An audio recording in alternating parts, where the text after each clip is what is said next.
As reservas de petróleo e gás do Irã estão entre as maiores do mundo. Mesmo assim, o país luta para manter as luzes acesas e o Irã pode ser obrigado a importar gás. Isso é consequência de anos desviando recursos para jogos de poder em vez de investir em infraestrutura crítica.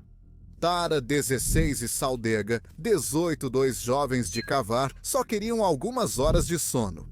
Mas as luzes se apagaram novamente e a noite não trouxe misericórdia.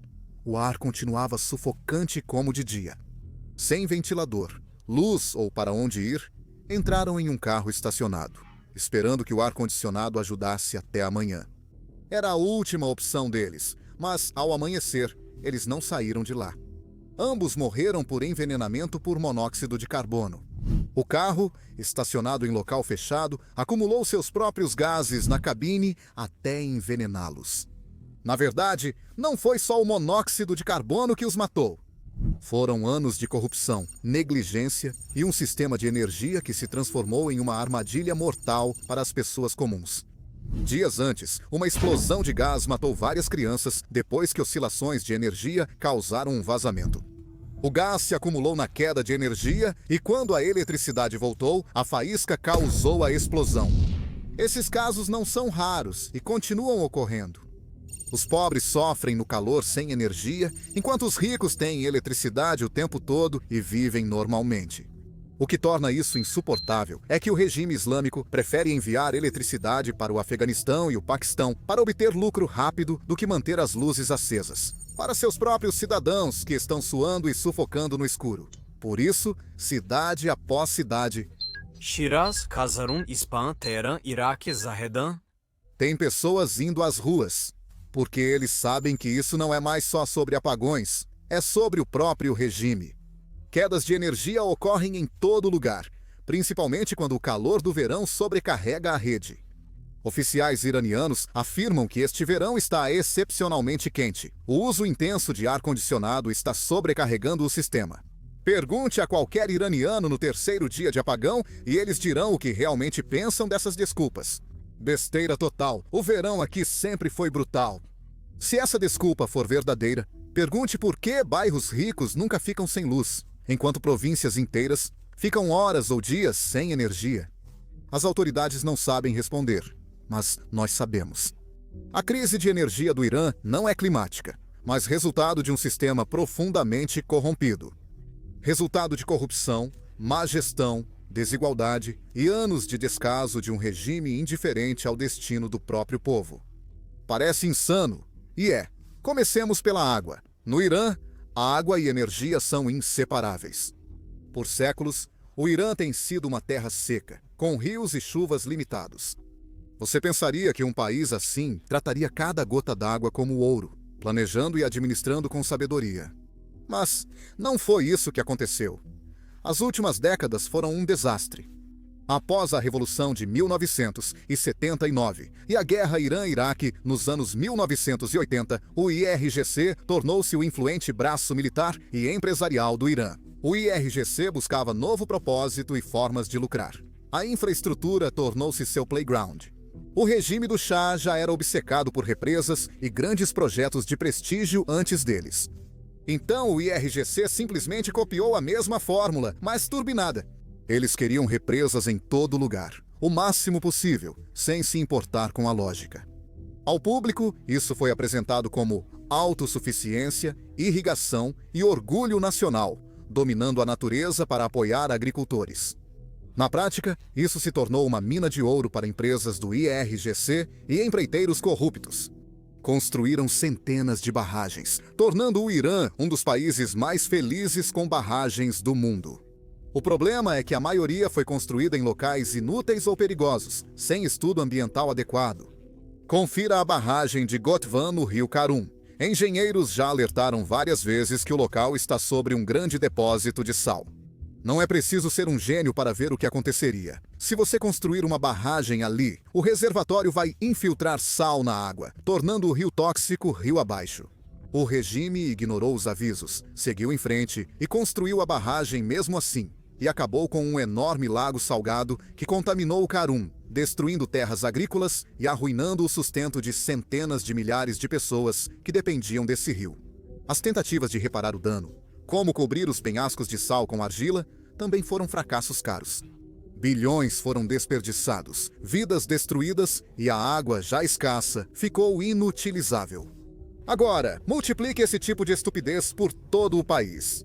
Vários rios foram desviados, áreas alagadas, drenadas e aquíferos bombeados até secarem sem nenhuma consideração pelo futuro. Na década de 2020, especialistas apontavam falência hídrica no Irã. Mais de 75% do país sofre superexploração extrema dos lençóis freáticos. Cidades ficam sem água potável, agricultores veem poços desmoronarem e tempestades de poeira engolem terras antes férteis. Já discutimos a crise hídrica do Irã em outro vídeo. Vale a pena assistir para entender a gravidade do problema. Mas por que a água é importante? Bem, porque o Irã vinculou uma grande parte do seu fornecimento de eletricidade à energia hidrelétrica, em vez de investir seriamente em energia solar, que o país tem em abundância com o sol do deserto. O regime investiu ainda mais em represas e água, justamente o que o Irã sempre teve em falta. Essa aposta está saindo pela culatra. Em 2025, oficiais admitem que quase metade dos reservatórios do Irã tem menos de 40% da capacidade. Grandes represas quase não funcionam e muitas pequenas já estão inativas. Isso equivale a mais de 12 mil megawatts de potencial hidrelétrico desperdiçado por falta de água para as turbinas. E a cada verão fica mais quente e seco. A mudança climática reduz ainda mais a rede elétrica, deixando o Irã com menos eletricidade. Mas fica ainda pior com as usinas e a rede elétrica do Irã também. Muitas têm décadas de uso, são ineficientes e quebram sempre, pois o regime investiu nos projetos errados e priorizou o clientelismo à competência. Após 1979, expandiram o acesso à eletricidade, mas de forma muito preguiçosa. Apenas construindo mais usinas a óleo e gás com verba estatal, sem adotar manutenção séria, melhorias ou planejamento a longo prazo. Manutenção não é atraente. Politicamente, isso não rendia votos nem aplausos. Então, foi ignorado. Na década de 2010, grande parte da frota de energia do Irã já estava desmoronando, funcionando com metade da capacidade ou parada por falta de peças por meses. Além disso, estima-se que de 10 a 15% de toda a eletricidade gerada no Irã nunca chegava às casas ou empresas. Ela era perdida devido a problemas técnicos como transformadores antigos, linhas de transmissão com vazamentos, equipamentos quebrados e, além disso, puro roubo. Enquanto isso, a demanda seguia crescendo. O consumo de eletricidade crescia em média 4% ao ano, impulsionado pelo aumento populacional, expansão urbana e multiplicação de indústrias, inclusive as de alto consumo e reputação duvidosa. Para acompanhar, especialistas diziam que o Irã precisava adicionar pelo menos 5 gigawatts de nova capacidade a cada ano. Na maioria dos anos, o regime ficou muito aquém, adicionando só 1 gigawatt ou quase nada em alguns anos. A diferença entre as necessidades das pessoas e o que a rede oferecia só aumentou. No verão de 2024, a demanda foi de 70 gigawatts, mas a rede só forneceu 56 gigawatts. Isso representa um déficit de 14 gigawatts, cerca de 20% a menos. E, se já parece ruim, o inverno foi pior. Durante uma onda de frio no início de 2024, o Irã não conseguiu fornecer gás natural suficiente para aquecimento residencial e geração de eletricidade ao mesmo tempo. Então, 30 das 31 províncias ficaram no escuro no meio do inverno. Para manter as luzes acesas, foi preciso queimar planos. Mazuti é o óleo combustível pesado mais sujo. Se não conhece, é a borra no fundo do barril. É proibido em muitas cidades por gerar fumaça densa e tóxica. Mas o Irã estava queimando isso em grande escala, e logo Teherã, Isfahan e outras cidades estavam cobertas por uma névoa negra. Imagine sentar no frio sem eletricidade, enquanto a pouca energia que chega envenena o ar que você respira. A situação piorou, e experiências assim deveriam ter alertado o regime de que o sistema estava se rompendo. Mas quando o verão de 2025 chegou, eles ainda estavam completamente despreparados. Ondas de calor em maio elevaram a demanda em 19% em relação ao ano anterior. E o Irã enfrentou um 30.000 megawatts, quase metade do que a rede precisava no pico. Metade. Mas, em vez de resolver o básico, como trocar usinas antigas, investir em renováveis ou consertar a transmissão, o regime gastou bilhões financiando guerras por procuração na Síria, Iraque, Líbano e Iêmen, despejando recursos em seu programa de enriquecimento nuclear, que, além de consumir muita água e eletricidade, fabrica milhares de mísseis para tentar eliminar Israel. Antes da Revolução de 1979, Israel auxiliava agricultores iranianos com técnicas agrícolas, gestão de água e irrigação modernas. Os dois países são áridos e enfrentam desafios naturais semelhantes. Hoje, Israel lidera em dessalinização, reciclagem de água e exportação de irrigação, enquanto o Irã está décadas atrás, sufocando em seus fracassos. Então, qual é a grande solução do Ministério de Energia do Irã? Apagões programados, pedidos tímidos e ameaças abertas. Não estou exagerando. Autoridades pediram que cidadãos desligassem luzes, aumentassem o ar-condicionado e ajudassem a rede elétrica, alertando que, caso contrário, o governo cortaria a energia. Órgãos do governo e bancos foram obrigados a fechar mais cedo ou abrir apenas em dias alternados. Em julho de 2025, zonas industriais ficaram 4 dias sem energia por semana. Fábricas operavam com até metade da capacidade ou fechavam totalmente. Em uma importante área industrial nos arredores de Teherã, 3.000 das 5.000 fábricas pararam totalmente por falta de eletricidade. As demais operaram de forma precária, com produção mínima. Imagine essa devastação econômica. Trabalhadores mandados para casa sem pagamento, prazos de produção perdidos, máquinas acumulando poeira. A Câmara de Comércio do Irã afirmou que os apagões causaram perdas diárias de cerca de 200 milhões de dólares à economia em 2023. É seguro dizer que os números são tão ruins quanto, se não piores, em 2025. E isso está se somando a uma economia que já está em colapso. O real continua perdendo valor. A inflação já ultrapassou 50% ao ano e os salários valem uma fração do que compravam antes. Economistas iranianos estimam que até 80% dos iranianos vivem na linha da pobreza ou abaixo. Isso é 80%. O desemprego, especialmente entre os jovens, é brutal. Graduados instruídos ficam em casa, sem emprego, renda ou chance de futuro. Presos em casa enquanto assistem a elite do regime mandar seus próprios filhos para vidas confortáveis no exterior. Imagine ser jovem, desempregado, sem dinheiro, suando em um apartamento a 45 graus Celsius, sem ar-condicionado, sem internet. Nada para fazer além de sentar no escuro e remoer. Por que sua vida é assim? Esse ressentimento não desaparece, ele só aumenta. E é exatamente isso que está impulsionando tantos dos protestos. E então tem a comida, que também não foi poupada. Apesar das promessas do regime de proteger a agricultura em Karman, agricultores relatam perder cerca de 60% da safra de cítricos e grande parte das tâmaras. Tudo porque a eletricidade falhou quando mais precisavam ou nunca voltou.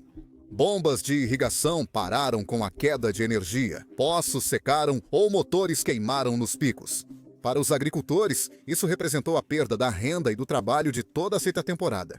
Para o país, isso significou preços mais altos dos alimentos, oferta mais restrita e mais uma camada de crise em cima de tudo o que já estava acontecendo. Em cidades do sul como Avaz e Bandar Abbas, os cortes de energia não se resumem apenas à perda de negócios ou máquinas quebradas. Eles decidem se as pessoas suportam o calor extremo do verão. Com temperaturas acima de 45 graus Celsius, quando o ar-condicionado para de funcionar, os apartamentos viram fornos. Assim, Tata e Sadega, 2 adolescentes de Kavar, acabaram sufocando no carro do pai durante o apagão. Mesmo com a volta da eletricidade, surgem riscos como sobretensões, que causam vazamentos de gás, incêndios e tragédias. Para as outras crianças, Mina, a mãe, sempre dizia ter medo de deixá-las sozinhas nos apagões, achando que algo ruim aconteceria. No fim, ela estava certa. Durante tudo isso, o governo não mostrou simpatia. Em 2025, o novo presidente do Irã surpreendeu ao ir à televisão e culpar o povo. Segundo ele, os iranianos eram culpados por consumir eletricidade em excesso, aproveitando energia barata por muito tempo e sendo desperdiçadores. Imagine as mesmas pessoas sem luz ou ar-condicionado por dias ouvindo que são o problema. Isso não é liderança, é manipulação nacional. Para que eletricidade barata se a rede nem consegue fornecê-la? Às vezes, culpavam a natureza pela pouca chuva e calor agravados pelas mudanças climáticas. Mas o que eles nunca admitem é que a crise energética do Irã é, em sua maioria, causada pelo homem e é incrivelmente ineficiente. E como todo o sistema energético ficou atrasado sob o comando deles. Devido à negligência e à corrupção, o Irã possui a segunda maior reserva de gás natural do mundo. No papel, poderia ser uma superpotência energética, mas, na prática, as pessoas congelam no inverno e assam no verão. Porque é assim que essa riqueza é mal administrada. Para aqueles que argumentam que as sanções e o isolamento fazem parte do problema, sim, eles fazem. O Irã enfrenta dificuldades para importar turbinas, peças e investimentos estrangeiros para ampliar a produção de gás ou modernizar usinas. Mesmo após o acordo nuclear de 2015, quando sanções foram suspensas e bilhões liberados ao Irã, o regime não aproveitou a oportunidade. Ao invés de modernizar usinas antigas, consertar a rede elétrica ou investir em energia solar e eólica, das quais o Irã tem abundância, destinaram recursos a projetos de prestígio, armas e contratos lucrativos para a Guarda Revolucionária Islâmica. A rede elétrica segue desatualizada e a energia renovável no Irã é mínima, apesar de tanto sol e vento. Eles podiam ter diversificado, mas não fizeram. As receitas do petróleo e gás eram usadas como caixas eletrônicos pelos governantes, enquanto a população sofria com apagões. O que torna tudo pior é que a eletricidade que o Irã conseguia produzir era rapidamente desviada pelos membros da elite. E, acredite, muita dessa energia barata era usada para minerar criptomoedas. Sim, o Bitcoin é uma parte importante da crise de energia do Irã. Nos últimos anos, o Irã se tornou um dos maiores polos de mineração de Bitcoin do mundo. A eletricidade é fortemente subsidiada, sendo a mais barata do mundo. Se você é um cidadão comum, ainda paga centavos pela sua energia. Se você é um empresário influente ou dirige uma operação industrial, pode conseguir quase de graça. Como a economia do Irã está sob sanções, alguns insiders viram que podiam usar eletricidade barata para minerar Bitcoin e vender no exterior por dólares ou euros, driblando as sanções. Desde 2019, o governo legalizou a mineração de criptomoedas.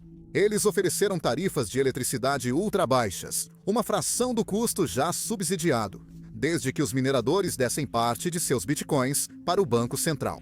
Adivinha quem entrou? A Guarda Revolucionária e suas empresas semi-oficiais. De repente, grandes galpões repletos de equipamentos de mineração apareceram, consumindo eletricidade em gigawatts.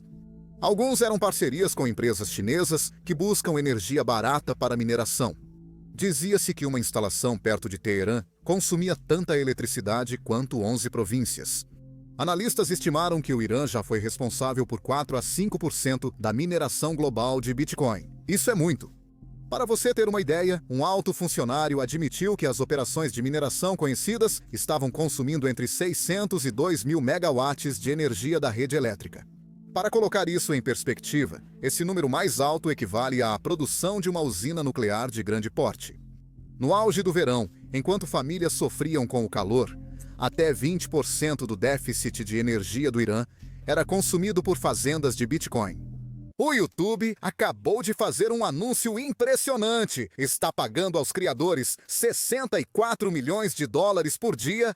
Por quê? Bem, porque o YouTube não tem criadores suficientes. Por isso você vê vídeos com menos de 1000 visualizações na sua página inicial, como este. Agora, é claro, isso não significa que todo mundo deva criar um canal. Se você já pensou em criar um canal no YouTube ou sem mostrar o rosto, agora é o momento ideal. O YouTube paga milhões diariamente a criadores e está promovendo mais canais novos e pequenos do que nunca. Mas tenho certeza de que você tem muitas dúvidas sobre como começar e crescer um canal. Recebemos perguntas no nosso e-mail o tempo todo de alguns de vocês. Por isso, reunimos todos os nossos conselhos sobre o YouTube em um único vídeo gratuito na plataforma. Então, se você é alguém que está interessado em começar seu próprio canal no YouTube, pode assistir a esse vídeo aqui no YouTube. Basta clicar no link na descrição ou no card na sua tela. Isso gerou indignação. Em 2019, houve protestos após o governo aumentar a gasolina e cortar subsídios, mantendo a energia elétrica muito barata. Para os mineradores de Bitcoin, a gasolina era como muitas famílias mantinham geradores, ventiladores ou apenas mantinham eletrodomésticos básicos funcionando durante as quedas de energia. Tirar isso parecia um ataque direto à sobrevivência. Protestos se espalharam pelo país e o regime respondeu brutalmente, matando cerca de 1.500 pessoas em poucos dias. 2 anos depois, a crise da água também saiu do controle, deixando o país em um estado ainda mais profundo de miséria. Em Khuzistão, no sudoeste do Irã, as torneiras secaram ou a água era tão suja que se tornou imprópria para o consumo. A maioria árabe da população local, historicamente tratada como cidadã de segunda classe, explodiu em protesto gritando: "Estou com sede!" E há agora a famosa frase: "Eles têm dinheiro para Gaza, mas não para Khuzistão." A mensagem se espalhou rapidamente por todo o Irã. A população exige que parem de despejar bilhões no Hamas, no Hezbollah e na Síria de Assad. Enquanto os iranianos em casa não podiam beber um copo de água limpa, isso se espalhou por toda parte. Viralizou, para dizer o mínimo. O regime novamente respondeu com balas, prisões e caos. No final de 2022, protestos nacionais surgiram após o assassinato de Mahsa Amini pela polícia da moralidade. Apesar dos protestos focarem em liberdades políticas, leis do hijab e direitos das mulheres, surgiram também slogans ambientais e econômicos. Ainda assim, as pessoas atribuíram sua raiva pela poluição da água e apagões à tirania do regime. Em 2023, o governo ficou sob imensa pressão para pelo menos fingir que estava agindo. Eles realizaram operações contra fazendas de mineração ilegais e confiscaram cerca de 90 mil máquinas. Quando essas máquinas foram desligadas, registros oficiais afirmaram que a demanda de energia do país caiu instantaneamente em 2.400 megawatts, o suficiente para abastecer milhões de casas. As autoridades se gabaram da repressão, exibindo os números e culpando os mineradores ilegais por roubar energia, transformando tudo isso em uma pauta política. Sim, esses mineradores drenavam a rede elétrica. Mas apenas algumas semanas depois, muitas dessas mesmas máquinas confiscadas voltaram silenciosamente a funcionar. E a verdade era óbvia: os maiores culpados nunca foram os pequenos operadores com algumas máquinas em porões. Era o próprio Estado. A Guarda Revolucionária Islâmica e afiliados gerenciavam grandes fazendas de mineração no país. Em determinado momento, tornou-se um hábito para a Guarda Revolucionária Islâmica invadir mineradores privados, apreendendo seus equipamentos sob o pretexto de uma repressão. E então, em vez de destruí-los, esses equipamentos voltavam a minerar sob o controle da Guarda Revolucionária Islâmica. Em alguma base militar ou instalação governamental que não paga energia. É de graça. Esse é o outro lado do golpe. No orçamento de 2025, o governo isentou algumas instituições do pagamento de energia elétrica. Isso inclui bases da Guarda Revolucionária, centros da milícia Basij, seminários religiosos, grandes mesquitas e até museus da defesa sagrada que glorificam a guerra Irã-Iraque. Esses locais podem usar eletricidade ilimitada de graça. E qual seria melhor uso para energia gratuita e ilimitada do que minerar Bitcoin? Enquanto isso, pessoas comuns enfrentaram aumentos de 40% a 50% na conta de luz por um serviço instável, quando recebiam. Agora, some esse dreno das criptomoedas a outra política ruim: exportar eletricidade. E essa é a ironia mais amarga. O Irã tem vendido eletricidade para seus vizinhos porque isso dava ao regime influência e moeda forte. Por anos, o Iraque foi dependente da eletricidade e do gás natural do Irã, que apreciava essa situação. Mesmo quando a própria rede elétrica do Irã estava instável e as pessoas em casa ficavam no escuro, Teherã continuava exportando porque o Iraque pagava em dólares ou dinares. No início de 2023, relatos indicaram que as exportações de eletricidade do Irã cresceram 90% em relação ao ano anterior. No mesmo ano, o IRGC apreendia centenas de milhares de máquinas de mineração para economizar energia. A eletricidade não foi destinada aos cidadãos, mas vendida ao exterior para lucro. No verão de 2025, pressionado pelos Estados Unidos da América, o Iraque reduziu pagamentos ao Irã devido ao risco das sanções. Isso fez Teherã diminuir suas exportações ao Iraque. Mas, em vez de priorizar seu próprio povo, o Irã redirecionou o que restava para a província de Herat, no Afeganistão, ou para o Paquistão, ou simplesmente usou para projetos de mineração de criptomoedas. O Irã às vezes importa energia do Turcomenistão ou da Armênia, mas em geral continua sendo exportador líquido. No inverno, eles se gabam disso como prova de força. No verão, com os apagões frequentes, a mídia estatal diz que isso é troca de eletricidade e afirma importar 5 vezes mais do que exporta. As pessoas não são burras e percebem a propaganda. A verdade que todo mundo sabe é que o regime prioriza contratos e política regional em vez dos próprios cidadãos. Mas, entre os cidadãos comuns, quem sofre mais? Isso é complicado. Veja Teherã, a capital. A cidade se divide em norte rico, com bairros arborizados de autoridades e empresários, e sul pobre, onde a classe trabalhadora luta para sobreviver. E você provavelmente pode adivinhar qual lado sofre mais. Em julho de 2025, bairros ricos do norte de Teherã tiveram menos de 1% de cortes programados, enquanto os do sul sofreram mais de 32%. O desequilíbrio ficou tão evidente que até um deputado de Teherã confrontou publicamente o ministro da Energia em termos nada educados, acusando-o de favorecer ricos e poderosos enquanto os pobres eram deixados no escuro. A isso, a resposta oficial foi que o sul tinha uma densidade populacional maior, o que supostamente coloca mais pressão na rede elétrica. A infraestrutura do norte de Teherã é mais nova e eficiente, exigindo menos cortes de energia. Agora, claro, isso parece lógico, mas na realidade, um conjunto de dados vazado mostrou que os distritos ricos do norte estavam, na verdade, consumindo mais eletricidade per capita. E ainda assim, não eram eles que estavam sendo cortados. Em vez disso, eram as famílias de baixa renda, lares com talvez um único ventilador e algumas lâmpadas, que ficavam sem energia por horas. Um funcionário admitiu anonimamente que algumas áreas demográficas e religiosas são isentas dos apagões. Todos sabem o que isso significa. Bairros do líder supremo, complexos da guarda revolucionária e cidades sagradas como Mashhad tinham alta prioridade. Ao sair de Teherã, tudo parecia quase medieval. Apagões prometidos de 2 horas raramente eram cumpridos. Os cortes duravam até dias inteiros, impedindo os agricultores de usar as bombas por falta de energia. Muitos só têm eletricidade por poucas horas, em horários incomuns como 3 da manhã. Obrigando-os a andar pelos campos no escuro para salvar as plantações. Lojas fecham ao meio-dia, hospitais usam geradores que falham e crianças estudam à luz de velas em 45 graus. No Khuzistão e na costa de Hormuzgan, onde o verão passa de 45 a 50 graus Celsius, 113 a 122 graus Fahrenheit, as consequências são ainda mais graves. Ar-condicionado não é luxo, é suporte de vida. Quando falta energia, pode ser fatal em minutos. Nesses níveis, o corpo tem dificuldade de dissipar o calor pelo suor. A temperatura central pode superar 40 graus Celsius, causando golpe de calor rapidamente. Estudo aponta que o calor extremo causa cerca de 11 mortes a cada 10 mil pessoas no Irã. Uma taxa várias vezes maior do que as médias do Oriente Médio e Norte da África, que são de apenas 2 a 3 por 10 mil. Por isso, autoridades locais pediram a Teherã que poupasse o sul dos apagões, alertando que é questão de vida ou morte. Mesmo assim, os apagões pioraram.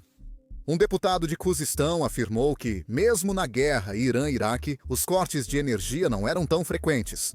Outro, de uma das províncias mais quentes do Irã, ficou furioso e disse que cortar a eletricidade com 50 graus não tinha justificativa. Quando os próprios membros do parlamento começam a acusá-lo publicamente de má gestão, é um sinal claro de que o sistema está rachando por dentro. Em 2025, a crise de eletricidade volta a unir as pessoas contra o regime chamado A Luz. Um governo focado em metáforas divinas, mas incapaz de manter as luzes acesas. Depois de anos de desculpas, as pessoas simplesmente não acreditam mais nisso. Isso colocou o regime em uma situação muito difícil. Mais iranianos afirmam que só uma mudança política no topo resolverá. Até figuras da oposição como Maryam Rajavi se pronunciaram. Rajavi é a presidente eleita do Conselho Nacional de Resistência do Irã, um dos grupos de oposição mais organizados no exílio.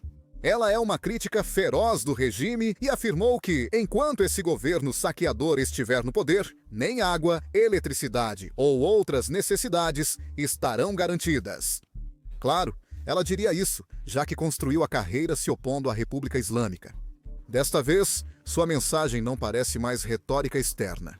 Esse sentimento é cada vez mais compartilhado pelos iranianos comuns dentro do país, que chegaram ao seu limite. Porque, no final das contas, se um governo não consegue fornecer aos seus cidadãos o mínimo necessário, de que serve esse governo, afinal? O truque final do Ayatollah é sempre culpar os estrangeiros. Quando está encurralado, a mídia estatal e aliados do regime logo culpam a CIA, sionistas ou conspirações ocidentais. Dizem que apagões são sabotagem estrangeira e protestos, obra de espiões ocidentais. Usam essa desculpa há décadas. Mas eles realmente acham que alguém acredita que a CIA mandou construir uma represa sobre um leito de sal? Ou que o Mossad teria forçado a guarda revolucionária a minerar Bitcoin com eletricidade roubada? Os iranianos não caem mais nisso. O padrão é óbvio, a ganância é interna. Diante da situação, muitos iranianos dizem que o governo pode até considerar eletricidade como sedição. Ou que, em breve, ter um gerador em casa pode ser visto como um ato de contra-revolução. Pois isso indica que você não confia no Estado para garantir energia. O triste é que, pela paranoia do regime, isso nem soa tão absurdo. Todas as crises de que falamos, energia, água, economia, desemprego, falta de alimentos e outras, estão todas interligadas. O regime não consegue resolver todas de uma vez, e a verdade é que, se uma piorar, as outras vão junto. Os cortes de energia não podem ser separados da crise da água, e isso não pode ser separado de décadas de corrupção e má administração. Essa corrupção está ligada às sanções e à política externa irresponsável, que aprofundam o colapso econômico. E quando você junta tudo isso, cada fio leva ao mesmo lugar, a raiva crescente nas ruas. É importante lembrar que o líder supremo do Irã e a alta cúpula não veem esses protestos como reclamações de serviço de cidadãos irritados. Eles consideram isso uma ameaça à segurança e ainda têm força para reagir. A Guarda Revolucionária, as milícias Basij e a polícia estão nas mesmas ruas que os manifestantes. Em Shiraz, já usaram gás lacrimogênio e cacetetes contra multidões. Episódios anteriores mostram que esse regime usa violência em massa quando se sente ameaçado. Novembro Sangrento de 2019 deixou isso claro. A verdadeira questão é: esses protestos vão enfraquecer pelo medo e cansaço ou seguir crescendo? É difícil prever, mas mesmo que as autoridades ganhem tempo com repressão ou o clima de setembro reduza a demanda, a raiva persistirá e deve explodir novamente, talvez ainda mais forte. Como eu disse, o Irã não consegue resolver os principais problemas, nem em algumas semanas, nem em alguns meses, e certamente não com esse pessoal no comando. Eles não podem encher as represas, nem construir novas usinas de energia. Isso leva anos, requer investimento externo e peças importadas, inacessíveis devido às sanções. Eles poderiam fechar fazendas de mineração de criptomoedas, reduzir exportações ou desacelerar programas de mísseis e enriquecimento nuclear para liberar recursos. Mas isso afetaria seus bolsos e objetivos, então eles enrolam. Eles poderiam investir em conservação, mas as pessoas já economizam à força. Os apagões já impõem essa economia. Mesmo assim, as famílias mal usam o pouco que recebem para sobreviver ao calor. Subir preços ou reduzir mais subsídios pode gerar reação ainda maior. O governo iraniano está encurralado por sua própria culpa, exemplo clássico de negligência autoritária. Enquanto as pessoas estivessem calmas ou reprimidas, o regime priorizava seus objetivos ideológicos e enriquecer a elite, não os serviços públicos. Eles achavam que a repressão sempre seria suficiente para acabar com o descontentamento. Mas você não pode oprimir a natureza. Quando a água acaba, acabou. Sem água, não há vida ou civilização. Agora, o regime colhe o que plantou. Um sistema tão podre que até sua infraestrutura básica desmorona, acelerando a decadência que pode derrubá-lo. E quando a noite cai no Irã, inúmeras casas voltarão a ficar às escuras. Ainda assim, nessa escuridão, há um brilho de determinação nos olhos das pessoas. Determinação para não deixar que isso se torne o novo normal. Toda crise traz sementes de mudança. E a crise energética do Irã está sendo catalisadora de algo maior.